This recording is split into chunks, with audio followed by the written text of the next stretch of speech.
नमस्कार दोस्तों, आज हम आपको वट सावित्री व्रत पर सुनी जाने वाली सत्यवान और सावित्री की कथा सुनाने जा रहे हैं। एक समय की बात है, एक अश्वपति नाम के राजा थे।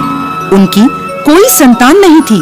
राजा ने संतान प्राप्ति के लिए अनेकों यज्ञ किए, जिसके फलस्वरूप उन्हें एक तेजस्वी कन्या की प्राप्ति हुई। राजा ने कन्या का नाम सावित्री रखा। समय बीतता गया और सावित्री विवाह योग्य हो गई। एक दिन राजा ने सावित्री से कहा, सावित्री, अब तुम विवाह योग्य हो गई हो, इसलिए स्वयं अपने लिए योग्य वर की खोज करो। पिता की बात मानकर सावित्री मंत्रियों के साथ यात्रा पर निकल गई। अनेक ऋषियों के आश्रमों, तीर्थों और जंगलों में घूमने के बाद वह राजमहल लौट आई।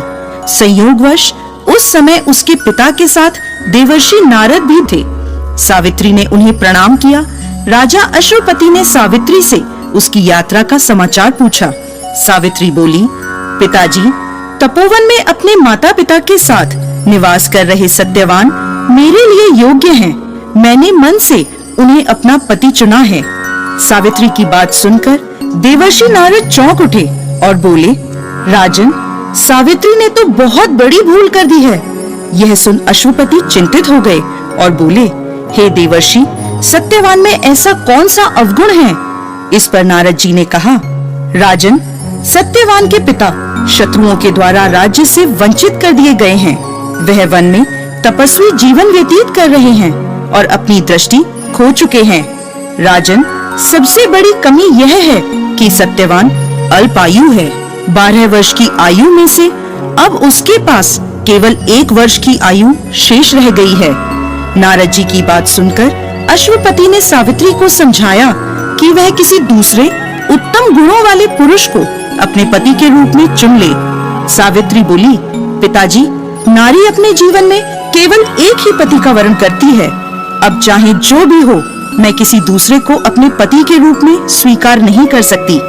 पुत्री की हट के आगे पिता विवश हो गए और सावित्री का सत्यवान के साथ पूरे विधि विधान से विवाह करा दिया गया। विवाह के पश्चात सावित्री अपने पति और सास ससुर के साथ वन में रहने लगी। जैसे जैसे समय बीतता जा रहा था, सावित्री के मन का भय बढ़ता जा रहा था। नारद जी के कहे अनुसार जब उसके पति की आयु मात्र 4 दिन बची, तब सावित्री ने 3 दिन पहले से व्रत रखना प्रारंभ कर दिया। अंततः वह दिन भी आ पहुंचा जब सत्यवान की मृत्यु निश्चित थी। चौथे दिन जब सत्यवान लकड़ियां लेने वन को जाने लगा, तब सावित्री बोली, हे नाथ, मैं भी आपके साथ वन को चलूंगी। सत्यवान के मना करने पर भी वह सास ससुर की आज्ञा लेकर अपने पति के साथ वन को चली गई। वन में सत्यवान ने जैसे ही पेड़ से लकड़ी काटना शुरू करा, उसके सर में असहनीय पीड़ा होने लगी और वह पेड़ से उतर गया। सावित्री समझ गई कि उसके पति का अंत समय निकट है, अतः उसने अपने पति का सर अपनी गोद में रख लिया। लेटने पर सत्यवान अचेत हो गया। सावित्री चुपचाप आंसू बहाती ईश्वर से प्रार्थना करने लगी। तभी उसे लाल वस्त्र पहने भयंकर आकृति वाला एक पुरुष दिखाई दिया। वह साक्षात यमराज थे। सावित्री बोली, महाराज, आप कौन हैं? यमराज ने उत्तर दिया, सावित्री, मैं यमराज हूँ और तुम्हारे पति के प्राण हरने आया हूँ। सावित्री बोली, प्रभु, सांसारिक प्राणियों को लेने तो आपके दूत आते हैं, क्या कारण है कि आज आपको स्वयं आना पड़ा? यमराज ने उत्तर दिया, सावित्री, सत्यवान धर्मात्मा तथा गुणों का सागर है। मेरे दूत इन्हें ले जाने के योग्य नहीं हैं, इसलिए मुझे स्वयं आना पड़ा। ऐसा कहकर यमराज ने सत्यवान के शरीर से प्राणों को निकाला और उसे लेकर वह दक्षिण दिशा की ओर यमलोक को जाने लगे। सावित्री भी उनके पीछे पीछे चल दी। सावित्री को अपने पीछे आता देख यमराज बोले, सावित्री, तुम मेरे पीछे कहाँ आ रही हो? सावित्री बोली, मेरे पति जहाँ जाएंगे मैं भी वहीं जाऊंगी, यही मेरा धर्म है। यमराज के बहुत समझाने पर भी सावित्री नहीं मानी।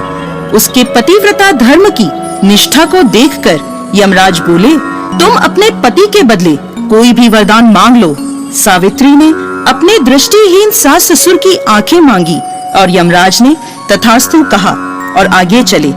फिर से सावित्री उनके पीछे पीछे चल दी। तब यमराज ने सावित्री से कहा, एक और वर मांग लो। तब सावित्री ने अपने सास ससुर के राज्य को वर के रूप में मांग लिया और यमराज ने तथास्तु कहा और आगे चल दिए। सावित्री फिर भी यमराज के पीछे चलने लगी। अब यमराज बोले, चलो और एक वर मांग लो।